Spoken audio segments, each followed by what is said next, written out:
یہاں پہ دو جلدی میں واقعات پیش کرنا چاہتا ہوں، اگر سننا چاہیں گے۔ اب علماء نے لکھا یہ ہے کہ کیسے یاد ہے کہ ایک باپ نے، اللہ نے اولاد نہیں دی اور بڑھاپے میں انہیں خبر ملی کہ اب آپ کو بشارت ملی کہ اب آپ کو اولاد ہو جائے گی، اور جب اس بڑھاپے میں انہیں وہ بشارت ملی تو جناب ابراہیم علیہ السلام کے لیے بہت مشکل تھا اس خبر کو برداشت کرنا، اور کہا کہ، اور ان کی بہرحال دوسرے جو بیٹے ہوئے تو اس پہ جناب سارا نے تو یہاں تک کہا اَلِدُ وَأَنَا عَجُوزٌ، کیا اب اس بڑھاپے کے اندر ہمارے یہاں اولاد ہوگی؟ فسکت وجہا، انہوں نے اپنے چہرے کو پیٹ لیا، ماتم کر لیا۔ یہ ماتم کی سب سے بڑی دلیل، نہ اللہ نے کہا، نہ رسول اللہ نے کہا کہ بدعت ہے، حرام ہے، نہ جبرائیل نے کہا۔ عزیزان گرامی، اب جناب حاجرہ اس بڑھاپے کے اندر جب انہیں بشارت ملتی ہے، بہت بڑھاپے میں جناب ابراہیم علیہ السلام کو اللہ نے بشارت دی کہ آپ کے یہاں اولاد ہونے والی ہے۔ عزیزان گرامی، جب بشارت مل گئی تو جناب ابراہیم علیہ السلام نے کہا پروردگارہ، جب تو نے اولاد نہیں دی تھی تو میں تب بھی راضی تھا، اب جب تو نے فیصلہ کیا ہے کہ تو اولاد اس بڑھاپے میں دے رہا ہے، میں تب بھی تیری رضا پہ راضی ہوں۔ بھئی نبوت کا تقاضا یہی ہے کہ جو اس کی مرضی ہو، اس کی مرضی میں جو ہمیشہ خوش رہے۔ نہیں پہنچا سکا بات کو۔ عزیزان گرامی، عام افراد ہمیشہ کوشش کرتے ہیں رضی اللہ عنہ بن جائیں۔ رضی اللہ عنہ کا فلسفہ یہ ہے کہ وہ کوشش کریں کہ اللہ ان سے راضی ہو جائے، لیکن انبیاء ایسے نہیں ہیں، وہ یہ کوشش کرتے ہیں اس کی رضا میں راضی رہیں۔ پروردگارہ تو نے اولاد نہیں دی تھی تو میں راضی تھا، اب تو نے بڑھاپے میں اولاد دے دی، میں اس پہ بھی راضی ہوں۔ شکوہ زوجہ نے کیا، جناب ابراہیم نے نہیں کیا۔ جب وہ 10 برس کے ہو گئے تو ایک مرتبہ اللہ نے وحی نازل کی خواب کے ذریعے، انہوں نے خواب دیکھا تو فوراً اللہ نے وحی نازل کی کہ اسے ذبح کر دیجئے۔ ابھی بھی شکوہ نہیں کرتے کہ پروردگارہ اگر تو نے بڑھاپے میں اولاد دی تھی تو اسے بچا ہی دیتا، اب یہ بڑھاپے میں اولاد کو ذبح کرنے کا خواب دیکھا جناب ابراہیم نے تو شکوہ نہیں کرتے، کہتے ہیں پروردگارہ تیری رضا پہ راضی ہوں، تیری رضا پہ راضی ہوں، میری طرف سے کوئی شکوہ نہیں۔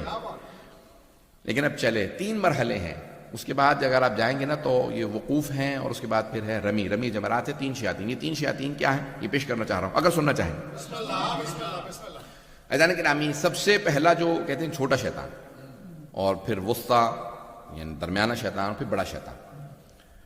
تو پہلا شیطان جو ہے وہ یادگار ہے کہ جب ابلیس یا شیطان آیا جناب حاجرہ کے پاس، اور آنے کے بعد ایک مرتبہ جناب حاجرہ نے جب دیکھا نا کہ ہاتھ میں چھری ہے، رسی ہے، ایک دلو ہے، بالٹی، جو بھی کہہ لیجیے آپ، کہ ماحول بدلا سا ہے، دونوں خاموش سے ہیں، ماحول صحیح نہیں لگ رہا۔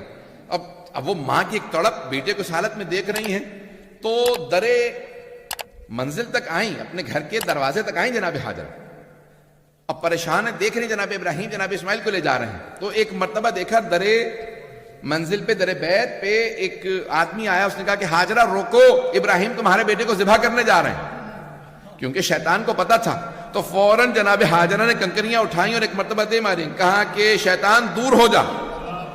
اب وہ جب کنکریاں ماری تو ساتھ ہی توجہ ہو، ایک مرتبہ شیطان نے سوال کیا کیسے پتا چلا کہ میں شیطان ہوں؟ کہا جو کسی نبی کی زوجہ کو گھر سے نکلنے پہ اگسائے وہ شیطان ہی ہو سکتا ہے، اگر بات پہنچ گئی ہو تو۔ کہا کہ نبی کی زوجہ کو جو گھر سے نکلنے پہ مجبور کرے وہ شیطان ہی ہو سکتا ہے۔ عزیزان گرامی، جناب حاجرہ پھر بھی گھر سے نہیں نکلی۔ اب شیطان جو ہے فوراً جناب اسماعیل کے پیچھے گیا کہ انہیں کسی طرح سے میں اکسا لوں اور وہ قربانی سے باز آ جائیں، کیونکہ امتحان صرف جناب ابراہیم کا نہیں تھا، جناب اسماعیل کا بھی تھا۔ کیونکہ جناب ابراہیم علیہ السلام نے خواب دیکھنے کے بعد کہا تھا انی ارا فی المنام انی اذبحک فانظر ماذا تری، اے میرے لخت جگر، میں نے خواب میں دیکھا میں آپ کو ذبح کر رہا ہوں، آپ کی نظر کیا؟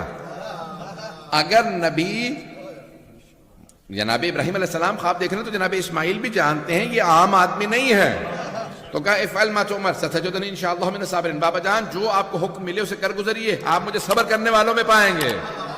اب ایک مرتبہ فوراً شیطان آیا اور آنے کے بعد جناب اسماعیل علیہ السلام سے کہا اے اسماعیل، ارے باپ کے خواب کے اوپر اپنے آپ کو ذبح کروا دو گے؟ باپ کے بڑھاپے کا سہارا ہو، توجہ، باپ کے خواب پہ کوئی توجہ نہ دو اور فوراً اپنے بابا سے کہہ دو کہ بھی مجھے آپ کے ہاتھوں ذبح نہیں ہونا۔ جناب اسماعیل نے فوراً کنکریاں اٹھائیں، شیطان کو دے ماری، اور شیطان مردود دور ہو جا۔ شیطان نے کیسے پہچانا؟ میں تو بھیس بدل کے آیا تھا۔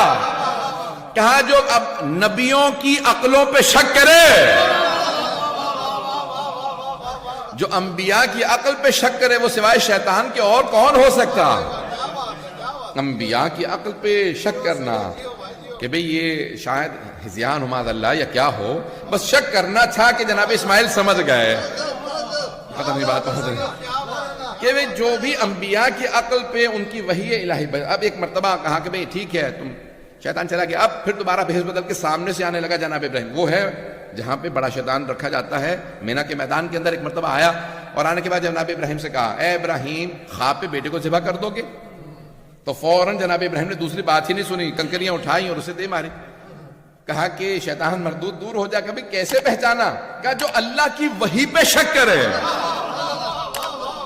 وحی الہی پہ شک کرے، وہ شیطان کے علاوہ اور کون ہو سکتا؟ اللہ نے وحی نازل کی ہے بیٹے کو ذبح کر دو.